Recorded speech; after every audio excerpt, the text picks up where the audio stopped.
प्रभु यीशु मसीह के मधुर और मीठे नाम में आज दिनांक 21 फरवरी दिन सोमवार को हम आप सबका स्वागत करते हैं। आज के दिन के लिए जो वचन है वो लिया गया है पहला यूहन्ना की पत्री उसका पहला अध्याय उसका 3 पद। वचन इस प्रकार से कहता है, जो कुछ हमने देखा और सुना उसका सुसमाचार तुम्हें भी देते हैं, इसलिए कि तुम भी हमारे साथ सहभागी हो और हमारी यह सहभागिता पिता के साथ और उसके पुत्र प्रभु यीशु मसीह के साथ है। प्रभु में मेरे प्रिय लोगों, ये कितना बड़ा सौभाग्य है हमारे और आपके लिए कि हम परमेश्वर की आत्मा के साथ अर्थात हमारी आत्मा और परमेश्वर की आत्मा एक साथ संयुक्त होकर हम परमेश्वर के राज्य में सहभागिता करते हैं। हमें चाहिए कि उस सहभागिता को हम बहुत ही अंदरूनी रूप से और बहुत ही मजबूती रूप से एक दूसरे के साथ बनाए रखें। एक छोटी सी घटना है कि एक बहुत बुजुर्ग महिला थी और चूंकि उसके सारे बच्चे, उसके जितने भी घर के लोग थे वे विदेश में रहते थे और इस महिला को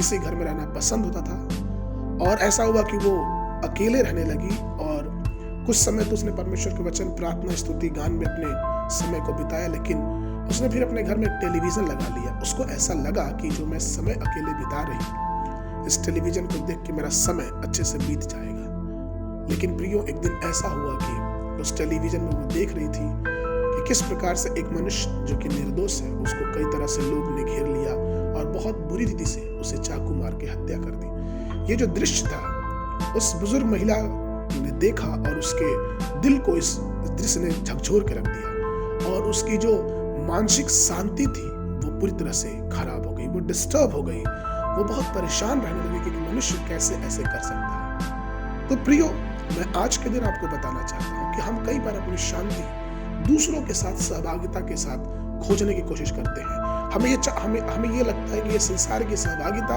इस संसार की संगति हमें कुछ आनंद दे सकती है, लेकिन ऐसा नहीं है। इस संसार के जितने भी सुख विलास है वो क्षणभंगुर है और हमारे मानसिक स्थिति को परिवर्तित और बदलने वाले हैं। हम एक माता पिता होने के बाद अगर अपने आप को अच्छा माता पिता कहते हैं तो हम ये चाहते हैं कि हमारे बच्चे अच्छे लोगों के साथ दोस्ती करें। हम ये चाहते हैं कि उनके जो दोस्त हैं वो बहुत अच्छे हो, पढ़ने लिखने वाले हो, अच्छी अच्छी बातें करने वाले हो और उनके माध्यम से हमारे बच्चों का भविष्य जो है वो एक अलग स्तर तक जाएगा। तो जरा आप सोचें कि अगर हम संसार में रहते हुए अपने बच्चों के लिए अच्छी बातें सोचते हैं तो हमारा प्रभु, जो कि हमारा मित्र भी है, जिसका नाम यीशु मसीह है, वो भी तो हमारे और आपके साथ संगति करना चाहता है। वो प्यार से हमें और आपको अपना मित्र बुलाता है और जब हम उसके वचनों को पढ़ते हैं, जब हम उसके वचनों के साथ संगति करते हैं, जब अपने घुटने को टेक के उसके चेहरे को निहारते हैं, प्रार्थना में उसको खोजते हैं, तो वो हमारे साथ आके संगति करता है। इसलिए प्रभु मेरे प्रिय लोगों, जब परमेश्वर ने मनुष्य को बनाया तो मनुष्य को बनाने का उसका एक उद्देश्यों में से एक उद्देश्य ये था कि वो उसके साथ संगति करना चाहता था।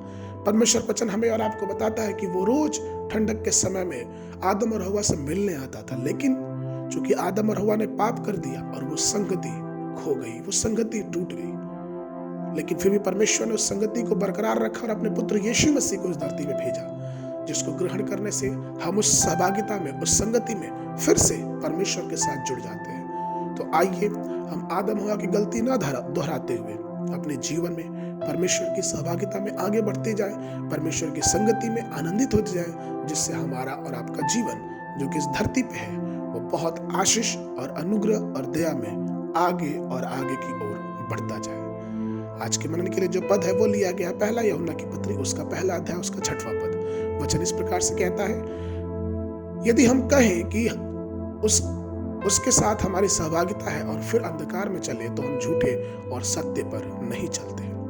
आज के जो बाइबल अध्ययन है वो है सुबह के समय गिनती की पुस्तक उसका पहला और दूसरा अध्याय और संध्या के समय मरकुस रचित सुसमाचार उसका 3 अध्याय पहले पद से लेकर 19 पद तक। परमेश्वर आप सबको आशीष देवे।